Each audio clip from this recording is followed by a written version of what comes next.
ચલો મિત્રો, હવે આપણે બનાવીએ ઇકો ફ્રેન્ડલી પ્રિઝર્વેટિવ ટેબ્લેટ. તેના માટે આપણે જરૂર પડશે લવિંગ, હિંગ, તેજપત્ર, તેજ, લસણના 2 ગાંઠિયા, એના પછી આપણે લીલા લીમડાના પત્તાની પણ જરૂર પડશે, જે આપણે અહીંયા લાવી દીધા છે.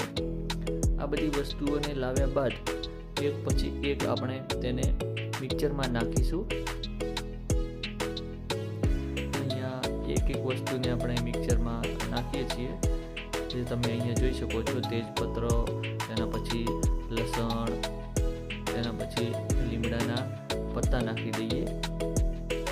આ બધું મિક્સરમાં આપણે નાખીને તેનું ઢાંકણ બંધ કરી દઈશું. ત્યારબાદ આપણે હવે મિક્સરને ચાલુ કરી દઈએ. 10 થી 15 મિનિટ મિક્સરને ચાલુ રાખીશું, જેથી કરીને એકદમ પેસ્ટ બની જાય. અહીંયા સરસ મજાની પેસ્ટ બની ગઈ છે, જેને હવે આપણે ટેબ્લેટ બનાવીશું. ટેબ્લેટ બનાવવા માટે પ્લાસ્ટિકની બોટલનું જે ઢાંકણ હોય છે, તે ઢાંકણનો ઉપયોગ કરીશું.